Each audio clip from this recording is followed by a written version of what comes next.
Hello friends. आज की इस वीडियो में हम बात करने वाले हैं टैक्सेशन लॉ से रिलेटेड चैप्टर फर्स्ट के हिस्ट्री से रिलेटेड कुछ इम्पॉर्टेंट पॉइंट्स के बारे में बात करने वाले हैं इस वीडियो में, जो कि ये वीडियो आपके लिए बहुत ही इम्पॉर्टेंट होने वाली है। और इस वीडियो को आप स्किप मत करिएगा, इस वीडियो को पूरा देखिएगा, क्योंकि जितना भी इस वीडियो में मैं बताऊंगा आपको, उससे एक दो क्वेश्चन तो 100% आपके एग्ज़ाम में आने ही आने हैं। ठीक है, तो कहने का मतलब ये है कि अगर आप वीडियो को देख लेंगे तो आप क्वेश्चन सही कर सकते हैं। ठीक है, तो इसलिए वीडियो को पूरा देखिएगा। आपको टैक्सेशन लॉ कब से शुरू हुआ, ठीक है, और कब ड्रॉप हो गया था, बंद हो गया था, फिर शुरू कब से हुआ आयकर अधिनियम, तो ये सारी चीज़ें जो है आज की इस वीडियो में आपको जानकारी मिलेगी। आयकर का इतिहास के बारे में, कब से शुरू हुआ आयकर। तो वीडियो को फटाफट लाइक कर दें आप, और इस वीडियो को ज़्यादा से ज़्यादा शेयर करें आप लोग, ताकि एमसीक्यू ही आप लोग पढ़े हुए हैं, और अगर थ्योरी भी आप पढ़ लेंगे तो स्ट्रांगली कायदे से आपको अब जो ये 20 दिन बचे हैं इसमें जो है आप जो पढ़ चुके हैं एमसीक्यू उसको रिवाइज करते रहें। बट जो वीडियोज आपको मिलेंगे अब, उन वीडियोस को बिल्कुल ही नहीं छोड़िएगा, पूरी वीडियो देखिएगा, जो कि आपके एग्ज़ाम पॉइंट ही बनाए जा रहे हैं ये नोट्स। और इसमें जो भी आपको मिलेगा, ठीक है, वो एग्ज़ाम पॉइंट ही रहेगा, कुछ अलग से मैंने नहीं जोड़ा है। और इसको आप पढ़ लेंगे तो आपको यहाँ से क्वेश्चन ज़रूर मिलेंगे। ठीक है, तो वीडियो को स्किप करके मत देखिएगा, वीडियो को पूरा देखिएगा। ठीक है, और मैं आपसे फिर रिक्वेस्ट करता हूँ इस वीडियो को आप लोग अपने फ्रेंड्स के बीच ज़्यादा से ज़्यादा शेयर कर दें। चैनल पर नए हैं तो सब्सक्राइब कर लें, और साथ ही साथ बेल ऑन कर लें, ताकि आने वाली वीडियोज़ की जानकारी आपको मिलती रहे। ध्यान से सुनिएगा। देखिए, टैक्सेशन लॉ का जो भी हिस्ट्री है वो आपको इस वीडियो में शॉर्ट में देखने को मिलेगा। ठीक है, जो कि एग्ज़ाम पॉइंट है। ठीक है, पूरी तरह से विस्तार में नहीं है, लेकिन आपके एग्ज़ाम पॉइंट शॉर्ट में बनाया गया है। तो यहाँ से एमसीक्यू ज़रूर मिलेंगे आपको, इसलिए वीडियो को पूरा देखिएगा। देखिए, भारत में आयकर का इतिहास सन 1860 से प्रारंभ होता है। क्या इस तरह के क्वेश्चंस आपको एमसीक्यू में मिले? नहीं मिले। ठीक है, तो आपको जो भी 20 दिन का समय मिला है, ठीक है, या 20 दिन से भी कम है, 18 दिन का समय, 19 दिन का समय जो भी मिला है, क्या पता जनवरी के प्रथम सप्ताह से ही शुरू कर दिया जाएगा। ठीक है, एग्ज़ाम, तो जो भी ये समय मिल गया है आपको, ये गोल्डन चांस है आपके लिए, सुनहरा अवसर कहिए, ताकि आप और मजबूती से तैयार कर पाएँ टैक्सेशन लॉ को, क्योंकि एमसीक्यू ही आपने पढ़ा था। अगर कहीं चैप्टर वाइज अगर पूछ लिया जाता है, जैसे भारत में आयकर का इतिहास कब से प्रारंभ हुआ, आपने केवल एमसीक्यू में ही पढ़ा है, थ्योरी नहीं पढ़ा है, तो आप कहाँ से आंसर सही दे पाते हैं? नहीं दे पाते ना। तो इसलिए मैं अब जो वीडियोज़ बनाऊंगा आपके लिए, ठीक है, वो बहुत ही इम्पोर्टेंट वीडियोज़ होंगी, जो कि थ्योरी बेस्ड ही होंगी और शॉर्ट में होंगी, एग्ज़ाम पॉइंट एमसीक्यू बेस्ड। ठीक है, तो इसलिए वीडियो को पूरा देखिएगा और शेयर ज़्यादा से ज़्यादा कर दीजिएगा। देखिए, भारत में आयकर का इतिहास, ये याद रखिएगा, सन 1860 से प्रारंभ होता है। वेरी वेरी इंपॉर्टेंट है। फिर सर जेम्स विल्सन द्वारा, जब, ध्यान से सुनिएगा, एक हिस्ट्री के ही हिसाब से मैं कहानी मतलब स्टोरी के तरीके से ही आपको बताऊंगा। देखिए, भारत में आयकर का इतिहास सन 1860 से प्रारंभ होता है। ठीक है, यह प्रारंभ हुआ माना जा सकता है सर जेम्स विल्सन द्वारा 1857 के सैनिक विद्रोह। ओके, सर जेम्स विल्सन द्वारा 1857 के सैनिक विद्रोह के परिणाम स्वरूप सरकार को हुए नुकसानी की क्षतिपूर्ति के लिए कर आरोपित किया। ओके, समझ गए ना? ये जहां जहां पर मैंने येलो कलर कर दिया है, ठीक है, ये पॉइंट्स इंपॉर्टेंट हैं। ठीक है, ये ऑप्शंस बन सकते हैं आपके एग्जाम एमसीक्यू के लिए। ठीक है, तो इसलिए ध्यान से सुनिएगा। भारत में आयकर का इतिहास सन 1860 से प्रारंभ होता है। उसके बाद जो है सर जेम्स विल्सन द्वारा 1857 के सैनिक विद्रोह के परिणाम स्वरूप सरकार को हुए नुकसानी की क्षतिपूर्ति के लिए कर आरोपित किया। फिर वर्ष 1860 में जिनकी आय, ठीक है, 200 रुपये से ऊपर थी, उन्हें आयकर का भुगतान करने हेतु दायी ठहराया। समझ गए ना? वर्ष 1860 में जिनकी आय कितने रुपए थी? 200 रुपये या फिर 200 रुपये से ऊपर थी, उन्हें आयकर का भुगतान करने हेतु दायी ठहराया। मतलब जिनका आय सन 1860 में, वर्ष 1860 में जिनकी आय 200 रुपये थी या 200 रुपये से ज़्यादा थी, ठीक है, तो उन्हें जो है आयकर देय था। ठीक है, वर्ष 1860 में। और जैसे कि वो कौन कौन से व्यक्ति थे जिनका लगभग आय 200 था या 200 से ऊपर था। ठीक है, तो जैसे कि उसमें आ जाते थे जमीन जायदाद से प्राप्त आय, जिनके पास ज़्यादा ज़मीनें थी। ठीक है, उनके खेतों में फसल वगैरह जैसे भी वो कमाते थे। ठीक है, तो उनका आय जो है लगभग 200 रुपये या 200 रुपये से अधिक होता था, तो उनसे जो है कर वसूला जाता था। अब दूसरे पॉइंट पे, व्यापार तथा व्यवसाय से आय। जो लोग व्यापार और व्यवसाय करते थे उनका आय अच्छा खासा था, तो उन लोगों से कर लिया जाता था। वर्ष 1860 की बात है जो मैं कर रहा हूँ, अभी आप सुन रहे हैं। ठीक है, और प्रतिभूतियों से प्राप्त आय और वेतन और पेंशन से प्राप्त आय। ठीक है, तो इन लोगों के आय लगभग 200 रुपये या 200 रुपये से ऊपर थी, तो इन लोगों से आयकर वसूला जाता था। ओके, अब आगे जब इन लोगों से कर वसूला जाता था, ठीक है, फिर उसके बाद क्या हुआ? इस प्रकार वर्ष 1860 से आयकर भारतीय कर व्यवस्था का स्थायी रूप बन गया। ठीक है, अब इसको भी आपको ध्यान देना है। ठीक है, 1860 से आयकर भारतीय कर व्यवस्था का स्थायी रूप बन गया। अब आगे ध्यान से सुनिएगा। देखिए, फिर उसके बाद 1860 से आयकर भारतीय कर व्यवस्था का स्थायी रूप बन गया। ठीक है, यहाँ तक आपको पता चल गया। फिर ध्यान से सुनिएगा, वर्ष 1886 में प्रथम बार आयकर अधिनियम बनाया गया, जो वर्ष 1917 तक देश में लागू रहा। समझ गए ना? देखिए, प्रथम बार आयकर अधिनियम जो है वर्ष 1886 में शुरू हुआ था, बनाया गया था। ठीक है, लेकिन यह जो है 1917 तक ही लागू था। समझ गए? केवल 1917 तक।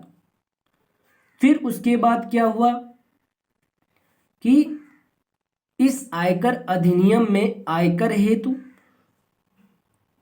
वेतन और पेंशन, कंपनियों के लाभ, प्रतिभूतियों से ब्याज तथा अन्य साधनों से प्राप्त आय को आयकर हेतु उपयुक्त माना गया। और इसके साथ ही आप जान लें कि 1886 का यह जो आयकर अधिनियम है, कुछ छोटे बड़े संशोधनों के साथ वर्ष 1917 तक देश में लागू रहा, जो कि मैं अभी आपको बता चुका हूँ। ठीक है। वर्ष 1918 में एक नया आयकर अधिनियम अस्तित्व में आया।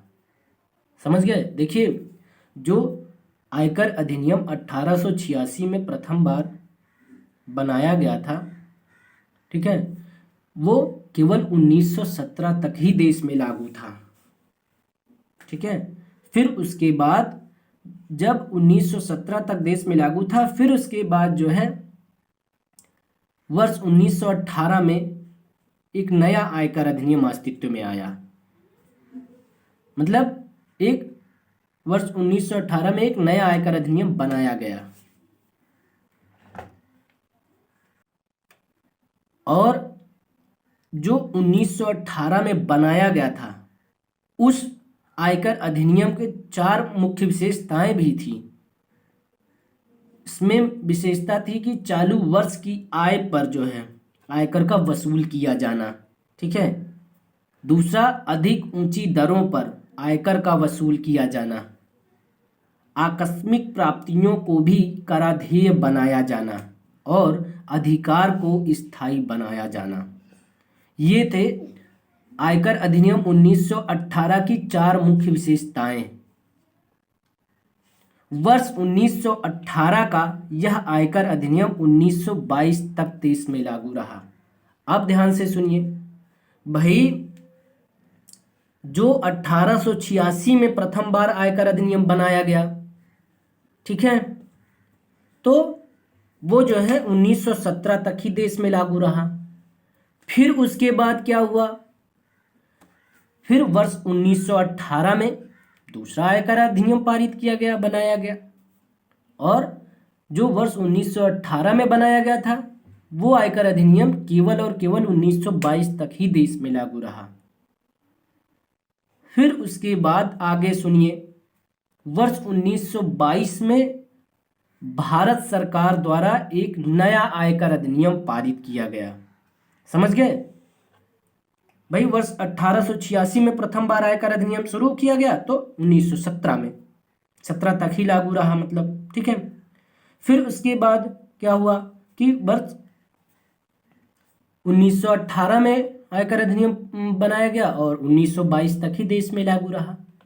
बट अब ध्यान से सुनिएगा, देखिए, वर्ष 1922 में भारत सरकार द्वारा एक नया आयकर अधिनियम पारित किया गया। फिर से, समझ गए, फिर से एक नया आयकर अधिनियम पारित किया गया। और मैं बता दूं आपको कि यह अधिनियम जो है प्रारंभ में काफी इजी था। समझ गए? जो 1922 में शुरू हुआ था। ठीक है, इसकी बात कर रहा हूं। पुराने जो शुरू हुए बंद हो गए, शुरू हुए बंद हो गए, लेकिन अब वर्ष 1922 में भारत सरकार द्वारा एक नया आयकर अधिनियम पारित किया गया। यह अधिनियम प्रारंभ में काफी सरल था, परंतु बाद में किए गए अनेक संशोधन के परिणाम स्वरूप ये काफी जटिल हो गया।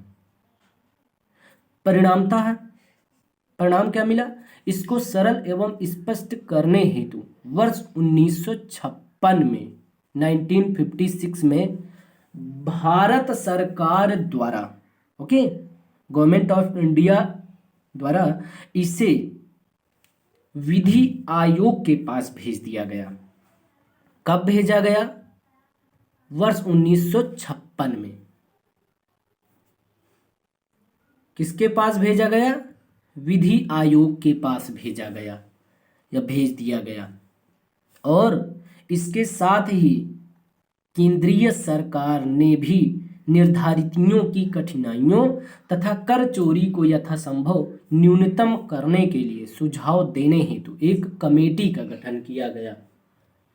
ठीक है, एक कमेटी का गठन किया गया जिसने अपनी रिपोर्ट 1959 में सौंपी।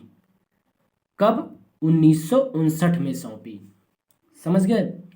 देखिए, जो वर्ष 1922 में फिनिश हुआ था, ठीक है, 1918 वाला जो लागू हुआ था आयकर अधिनियम, वो 1922 में फिनिश हुआ। फिर उसके बाद 1922 के लास्ट तक में फिर जो है एक नया आयकर अधिनियम पारित किया गया। ठीक है, उसके बाद जो है ये जो है प्रारंभ में काफ़ी सरल था, जो 1922 में शुरू हुआ था आयकर अधिनियम। फिर धीरे धीरे जो है अनेक संशोधन हुए इसमें, और काफ़ी जटिल हो गया संशोधन होते होते, और इसके परिणाम स्वरूप जो है सरल और स्पष्ट करने हेतु जो है वर्ष 1956 में, मतलब इसको जो जटिल हो गया था इसको सरल और स्पष्ट करने हेतु, समझ गए, इजी और सेटिस्फाई करने हेतु वर्ष 1956 में 1956 में जो है भारत सरकार, गवर्नमेंट ऑफ इंडिया द्वारा इसे विधि आयोग के पास भेज दिया गया, समझ गए। फिर क्या हुआ कि इसके साथ ही साथ जो है केंद्रीय सरकार ने भी निर्धारितियों की कठिनाइयों, समझ गए, और कर चोरी को यथासंभव न्यूनतम करने के लिए, कम से कम करने के लिए सुझाव देने हेतु एक कमेटी का गठन किया गया था, ठीक है, और जिसने अपनी रिपोर्ट 1959 में सौंपी। जो कमेटी का गठन किया गया था जिसने अपनी रिपोर्ट जो है 1959 में जो है सौंपी, ठीक है। अब क्या हुआ कि विधि आयोग तथा उत्कृत गठित कमेटी की सिफारिशों के आधार पर, ठीक है, लोकसभा द्वारा वर्तमान आयकर अधिनियम को सितंबर 1961 में पारित किया गया, ठीक है। विधि आयोग द्वारा उक्त गठित कमेटी की सिफारिशों के आधार पर जो है लोकसभा द्वारा, किसके द्वारा, लोकसभा द्वारा वर्तमान आयकर अधिनियम को सितंबर 1961 में पारित किया गया, ठीक है। ये यहाँ पर भी क्वेश्चन बन सकता है, ठीक है। फिर उसके बाद जो 1959 में सौंपी थी विधि आयोग और उक्त गठित कमेटी की सिफारिशों के आधार पर, फिर जब उन्होंने अपना जो है सुझाव, ठीक है, या फिर अपनी रिपोर्ट जो है उन्होंने 1959 में सौंपी, उसके बाद जो है विधि आयोग और उक्त गठित कमेटी की सिफारिशों के आधार पर जो है लोकसभा द्वारा वर्तमान आयकर अधिनियम को सितंबर 1961 में पारित किया गया। और इस आयकर अधिनियम को जो सितंबर 1961 में पारित किया गया था, इस आयकर अधिनियम को 1 अप्रैल 1962 से लागू किया गया। कब से लागू किया गया था? 1 अप्रैल 1962 से। और इसे ही वर्तमान आयकर अधिनियम 1961 के नाम से जाना जाता है। ओके, आयकर अधिनियम 1961 संपूर्ण भारत में लागू है, जो सितंबर 1961 में लागू किया गया था, ठीक है, पारित हुआ था, ठीक है। वो 1 अप्रैल 1962 से लागू किया गया था, सॉरी, ठीक है, यहाँ पर, ठीक है, 1 अप्रैल 1962 से लागू किया गया था, बट इसको सितंबर 1961 में ही पारित कर दिया गया था, ठीक है। तो आयकर अधिनियम 1961 जो है ये संपूर्ण भारत में लागू है, ओके। और यह आयकर अधिनियम जम्मू कश्मीर में भी लागू है, ओके। और यह अधिनियम अब तक कई बार संशोधित किया जा चुका है, ठीक है। इन संशोधनों का उद्देश्य यद्यपि इस आयकर अधिनियम को और भी सरल बनाना था, परंतु यह और भी जटिल हो गया। इस वीडियो में आपको जितने भी पॉइंट्स मिले हैं वो इम्पॉर्टेंट है सारे के सारे, बस ये शॉर्ट नोट्स ही था, ठीक है, जिसको मैंने आपको बताया है। इसमें से क्वेश्चन पूछे जा सकते हैं आपके एग्ज़ाम में, तो इसलिए इस वीडियो को ज़्यादा से ज़्यादा शेयर करिएगा, और वीडियो को अभी तक लाइक नहीं किया तो लाइक कर दीजिएगा। और इसी तरह टॉपिक वाइज आपको थ्योरी के वीडियोज़ आपको मिलेंगे, जो कि शॉर्ट में मैं नोट तैयार करूँगा, उसी के हिसाब से मैं आपको वीडियो बना कर दूँगा, ठीक है। तो आप लोग जो है इससे तैयारी कर लेंगे अच्छे से, और इस वीडियो को ज़्यादा से ज़्यादा शेयर करें, अभी तक ना शेयर किए हों तो, और चैनल पर नए हैं अभी तक सब्सक्राइब नहीं किए हैं तो सब्सक्राइब कर लें, और साथ में बेल ऑन कर लें ताकि आने वाली वीडियोज़ की जानकारी आपको मिलती रहे। तो आज के लिए बस इतना ही, और अब हम आपसे नेक्स्ट वीडियो मिलेंगे। बहुत बहुत धन्यवाद।